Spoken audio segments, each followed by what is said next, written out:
말씀 보겠습니다. 이 시간 하나님 우리에게 주시는 말씀은 욥기 11장 1절로부터 11절까지의 말씀입니다. 나아마 사람 소발이 대답하여 이르되 말이 많으니 어찌 대답이 없으랴. 말이 많은 사람이 어찌 의롭다 함을 얻겠느냐. 내 자랑하는 말이 어떻게 사람으로 잠잠하게 하겠으며 내가 비웃으면 어찌 너를 부끄럽게 할 사람이 없겠느냐. 내 말에 의하면 내 입은 정결하고 나는 주께서 주시기에 깨끗하다 하는구나.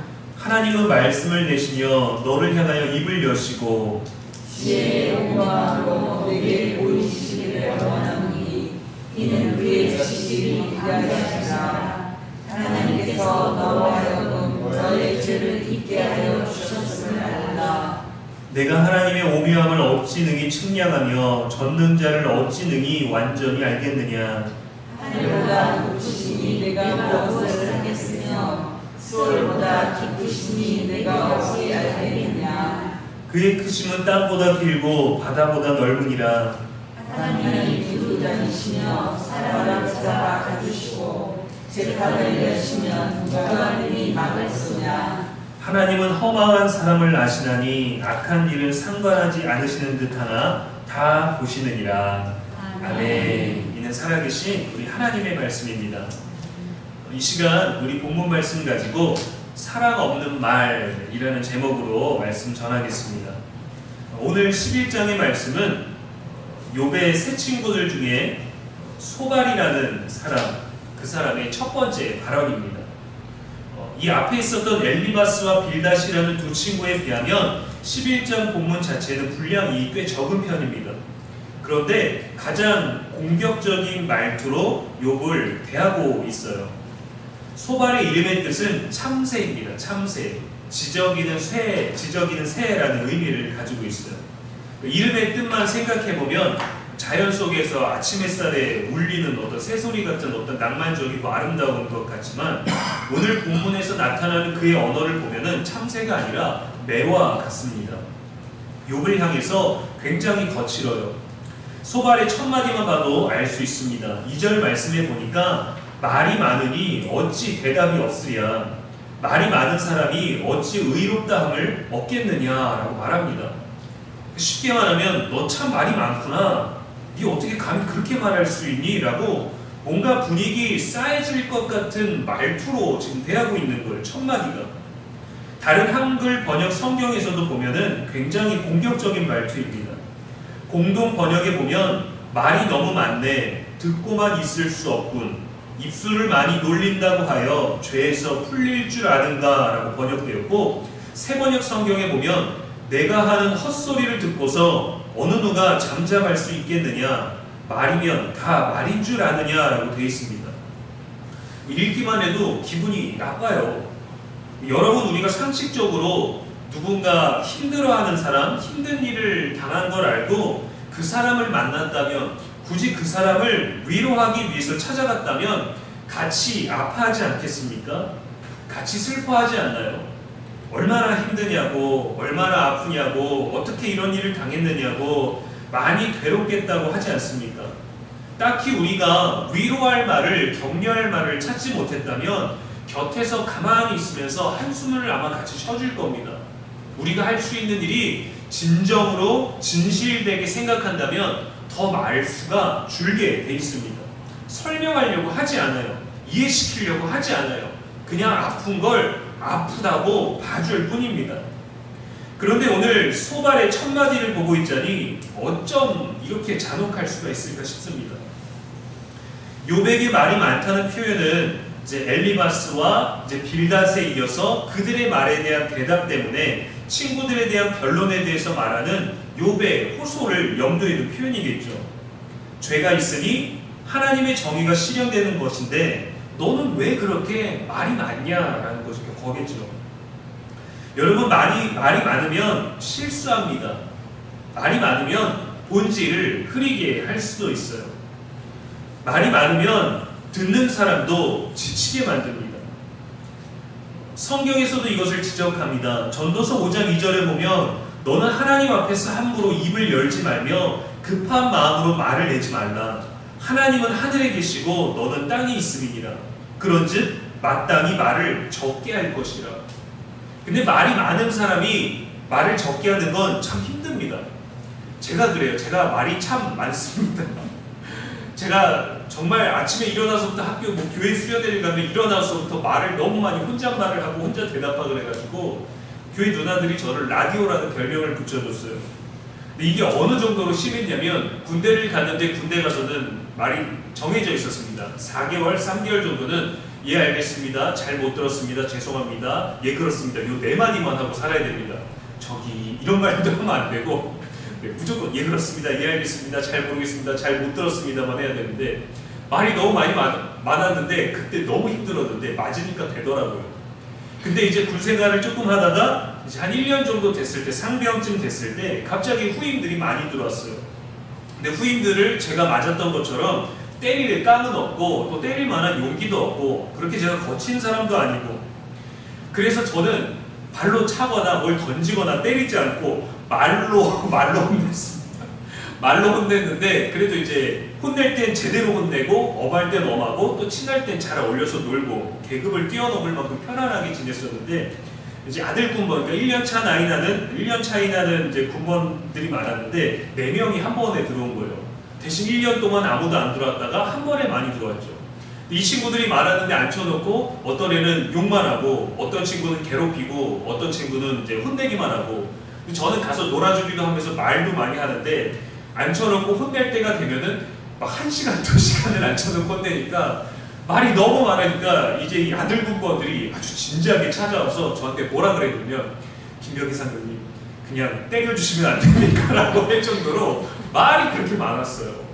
근데 이 말을 줄이는 훈련이 정말 너무 힘듭니다. 너무 힘들어요. 근데 지금 욕과 소발 이 사이에서는 말이 많고 적음을 따질 때가 아닙니다. 욕을 위로해 줘야 할 때입니다. 욕이 어떤 말을 하든지 그래 네 말이 맞다, 그래 그렇겠지 하면서 동의해 줘야 될 때요. 이 정도는 누구나 파악할 수 있지 않나요? 저야 상병이니까 당연히 이제 1, 2등병 돼 있는 이제 후임들을 마땅히 혼낼 수 있고 관리해야 되는 그 책임하에 있는 그 군번과 관계였기 때문에 마땅히 혼내고 또 때려야 되지만 때리지 않아서 정신교육으로 몰고 가서 그랬지만, 지금은 그렇지 않잖아요. 동급의 위치에서 위로하러 왔던 사람들이 너 왜 이렇게 말이 많냐라는 얘기를 한다니 이해할 수가 없는 거죠. 당시 욥의 친구들도 지혜로운 사람들로 표현됩니다. 현자들로 표현되기도 해요. 그들의 말은 옳습니다. 하나님의 정의와 심판, 하나님의 공의로우심에 대한 그들의 말은 맞아요. 소발도 하나님이 죄를 범한 사람을 심판하시고 회개한 자를 축복하시는 분이시다라는 말은 전혀 틀린 말이 아닙니다. 욥도 동의하고 알고 있는 사실이에요.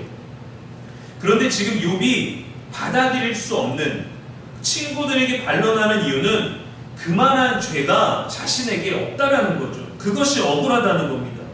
그래서 나는 하나님께 되들겠다가 아니라, 그래서 나는 도저히 모르겠으니 하나님은 다 아시니까 하나님이 날 어떻게 하십시오. 날 벌하시든지 내 억울함을 풀어주시든지 나를 헤아려 주시든지 라고 호소하고 있는 겁니다. 우리는 옳은 말을 하기보다 상대를 이해하는 말을 할 줄 알아야 돼요. 내가 틀렸다, 내가 틀리지 않았다라는 것을 증명하는 것이 아니라 상대를 품을 수 있는 말을 해야 합니다. 다툼과 논쟁에서 이기기 위한 말을 하는 것이 아니라 사랑을 말해야 돼요. 사랑의 언어가 무엇입니까? 사랑한다라고 말해서 사랑이 아니라, 사랑은 오래 참습니다. 사랑은 교만하지 않아요. 무례히 행하지 않습니다. 자기의 유익을 구하지 않습니다. 성내지 않습니다. 악한 것을 생각하지 않고 진리와 함께 기뻐합니다. 사랑은 모든 허물을 가립니다. 사랑은 허다한 죄를 덮습니다. 그런데 지금 괴로워하는 친구 앞에서 우정도 없고 사랑도 없어요. 그래서 그 어떤 위로도 배려도 친절도 없이 그저 너는 벌을 받아 마땅하다라고 하는 것이죠.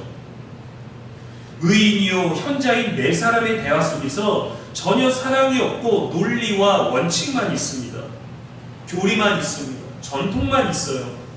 재산을 잃고 자녀들도 죽었는데 전통과 교리가 무슨 소용이겠습니까? 지금 괴로워 죽겠는데 옳고 그른 것이 뭐가 중요하겠어요? 우리가 모르는 것, 우리가 알 수 없는 것은 하나님께 두어야 됩니다. 내가 잘 모른다라는 건 모른 채로 두어야 돼요. 하나님께 맡겨야 됩니다. 우리는 믿음이 있기 때문에 내가 모르겠다라는 것은 함부로 말하지 말고 하나님께 맡기고 내가 잘 모른다는 건 모르는 그대로 두어야 됩니다. 근데 그 모르는 것을 인정하는 것이 너무 어렵죠. 요즘 시대에도 아주 작은 것 하나 때문에 실수를 하면 내가 실수한 것을 알지만 그것을 인정하는 게 싫어서 진상들이라고 표현되는 사람들이 많이 나타나는 거예요. 오늘도 인터넷에서 어느 글을 읽다가 봤습니다. 케이크를 주문해서 가지고 갔어요. 케이크를 가져갈 때 멀쩡했어요. 근데 그 케이크를 예쁘게 차에다가 놓고 가는데 차를 타고 가다가 운전이 험했는지 뭘 흘렸는지 흔들렸는지 케이크가 이제 조금 삐뚤어진 거죠. 그리고 이 케이크를 가지고 와서 케이크를 만든 사람한테 케이크가 삐뚤어졌어요. 책임지세요라고 말하는 거예요.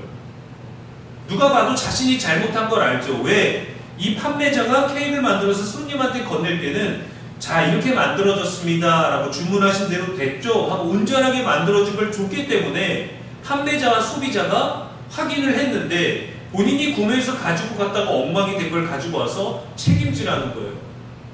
그래서 판매자가 손님 가져가실 때 확인하지 않으셨습니까? 가지고 가시다가 이동 중에 이렇게 망가진 건 저희가 책임질 수 없습니다. 그럼 어떻게 하는 거예요? 제 잘못이라는 거예요? 소비자 잘못이 맞죠. 근데 너무도 당당한 거예요. 자기 잘못을 인정하고 싶지 않은 거예요. 우리는 어떻게 합니까? 사장님 죄송한데 삐뚤어졌는데 선물 줄 건데 이거 어떻게 다시 교정해 주시면 안 될까요? 우리는 당연히 마땅히 본인의 책임을 져야 되는데 그게 싫은 거예요. 거기에 대해 달린 베스트 댓글이 뭐였냐면 요즘 시대는 자기가 잘못해놓고 그 실수를 인정하지 않는 것이 너무 당연한 시대라는 겁니다. 우리는 우리가 하는 말이 늘 옳다라고 생각할 때가 있습니다. 모르는 것, 내가 실수한 건 실수한 대로, 내가 잘못한 건 잘못한 대로, 모르는 건 모르는 대로 둬야 되는데 모르면서도 다 아는 것처럼 내가 실수했지만 남 탓을 하면서 내가 잘못했지만 그 잘못에는 타당한 이유가 있는 것처럼 명분이 있는 것처럼 얘기하려고 하는 시대, 그것이 너무도 당연하고 우기면 되는 것 같은. 그런데 우리들이 또 믿음 안에서 어떤 실수를 하냐면 하나님을 우리들의 입에 두려고 합니다. 하나님을 내 논리에 두려고 하면 욥의 친구들과 같은 오류를 범하게 되는 것이죠. 4절 말씀해 보니까 내 말에 의하면 내 돈은 정결하고 나는 주께서 보시기에 깨끗하다 하는구나 라고 소발이 아주 강하게 지적합니다. 그런데 여러분 욥은 이런 말을 한 적이 없어요. 난 정결하다, 난 주님 보시기에 깨끗하다라는 말을 욥이 한 적이 없습니다. 욥은 자신이 죄인임을 인정했고 하나님의 진노를 받을 만한 죄가 없다고 했을 뿐이에요. 그런데 소발은 욥을 향한 분노, 친구들과의 대화 속에서 듣고 있으면서 지켜보면서 분노와 경멸밖에 남지 않아서 그 경멸함으로 말미암아 흥분해 버렸어요. 냉정함을 잃어버렸습니다. 없는 말로 공격하고 있어요. 그래서 거침없는 말, 형편없는 짓을 위로받을 사람에게 막 내뱉고 있는 겁니다. 제가 6학년 때 일이에요. 반에서 아주 똘똘하고 말 잘하는 여학생이 하나가 있었습니다. 근데 말빨이 아주 센 친구였어요. 한마디도 지지 않고 틀린 것은 꼭 말하는 친구였습니다. 그 대화 속에서 그 친구가 조금 잘못됐는데도 불구하고 말빨이 좋으니까 친구들 사이에서는 조금 얄미운 캐릭터였습니다. 어느 날 학교 후문의 통제를 저희 반이 담당하고 있었고 이제 체육대회 준비로 이제 분주한 상태에서 선생님이 지시한 것들을 이 다음에 우리가 그 다음을 어떻게 진행할까, 어떻게 움직여야 되는지 얘기를 서로 나누는 중에 이제 감정적인 부분이 부딪히게 된 거죠. 이제 그 말빨 좋은 여학생이 그 중심에 있었습니다. 평소에 그 친구를 얄미워했던 사람들이 순차적으로 가서 공격을 했죠. 네가 잘못한 거야. 네가 실수한 거야. 선생님은 그렇게 말씀하지 않으셨어. 그렇게 다 공격하고 있는데 이 친구가 말빨이 너무 좋으니까 다들 그 말발에 져서 자존심 상해갖고 가는 거예요. 이기고 싶은데 말을 너무 잘해서 더 이상 할 말들이 없는 거죠. 또 6학년 정도인데 말을 잘해봤자 얼마나 말을 잘하겠습니까? 그때도 뭐 웅변대회 같은 것이 있어서 이 인사 이렇게 말합니다라는 것들도 있었겠지만 우리가 감정이 북받쳐 올라오고 누군가를 이기기 위해서 또 내 자존심이 공격당해서 말할 때는요, 그게 진정되지 않아요. 침착해지지 않거든요.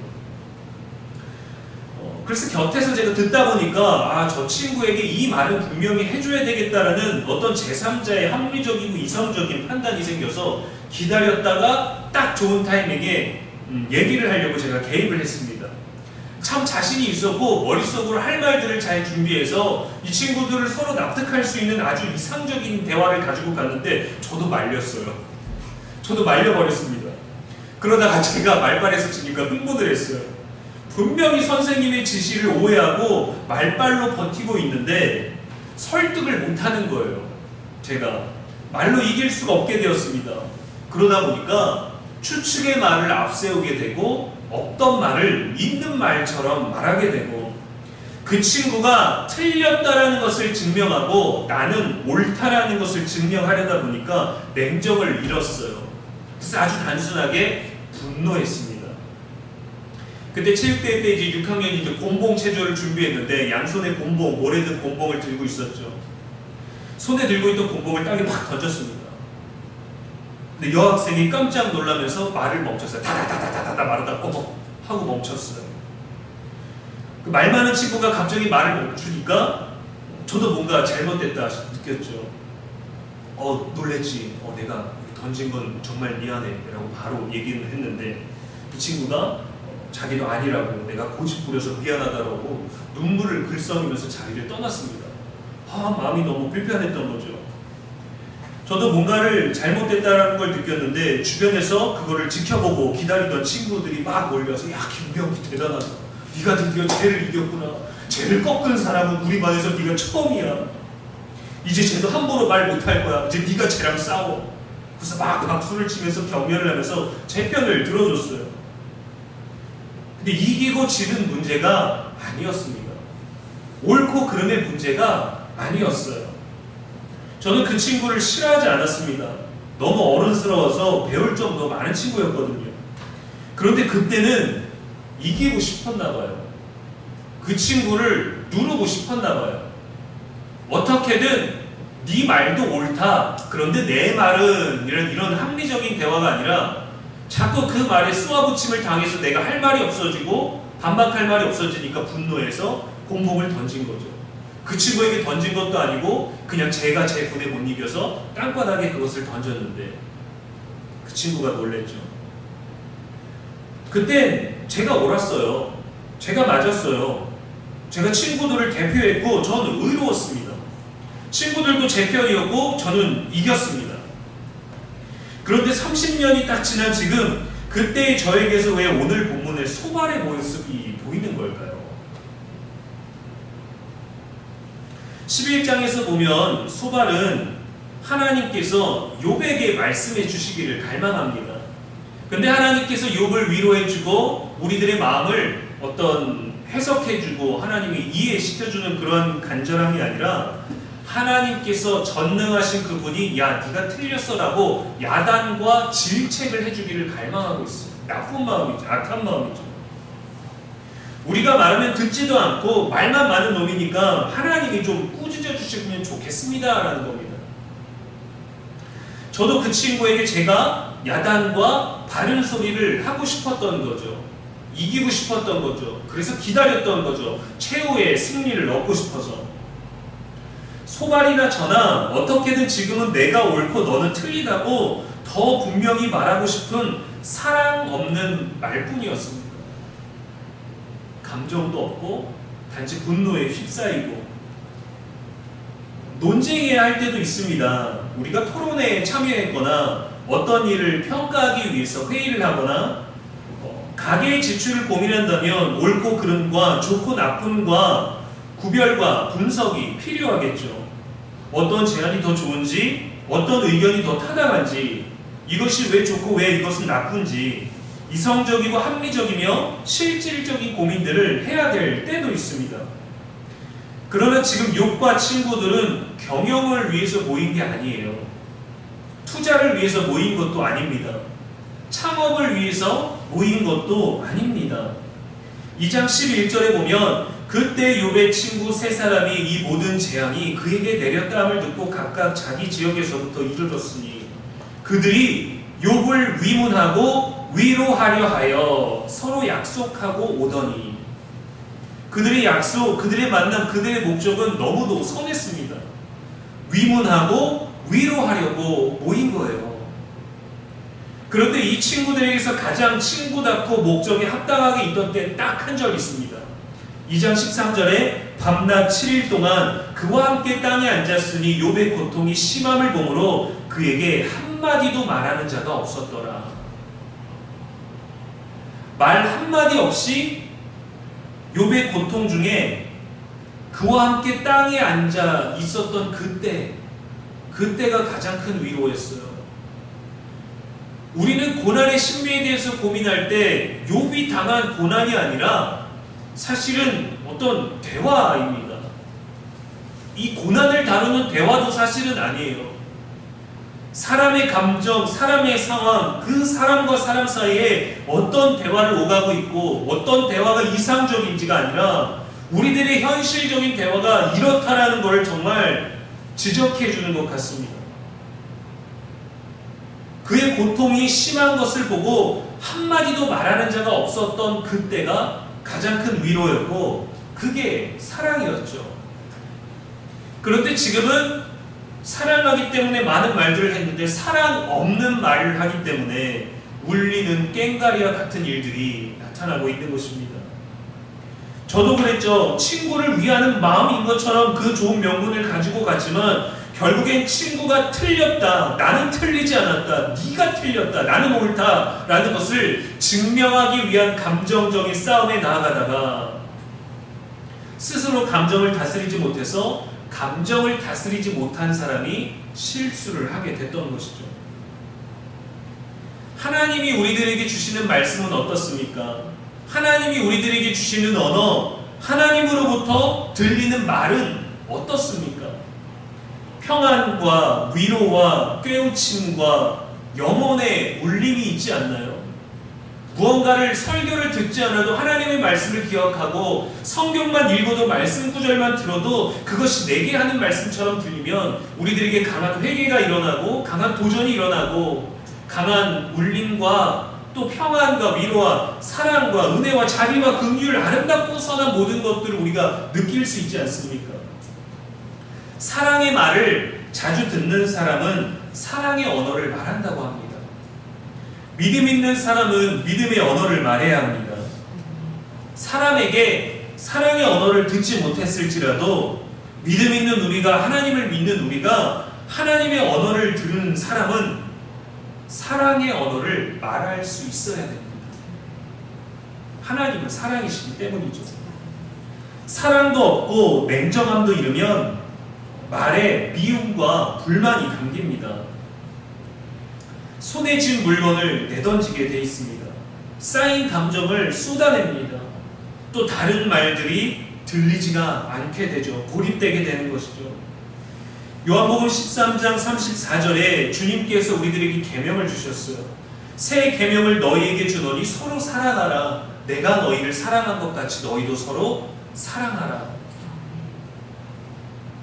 우리를 사랑하신 예수님께서 모든 사람에게 주신 계명입니다.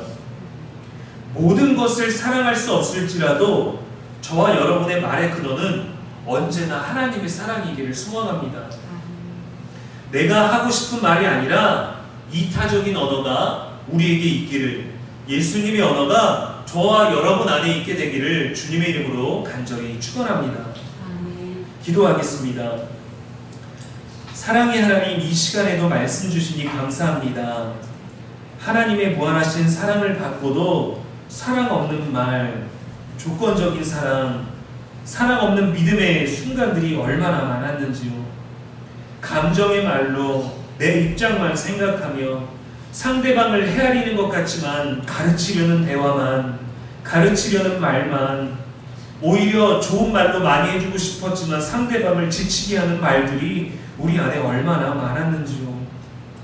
그럼에도 우리를 사랑하시는 하나님의 말씀을 기억하며 경우에 합당한 말로 행하는 성도가 되게 하여 주시옵소서. 욥을 위로해야 하는 것도 알고 욥을 위문하기 위해 함께 있었지만 끝내 옳은 말을 해야 했던 소발의 공격적인 언어, 사랑 없는 말이 우리에게도 있음을 고백합니다.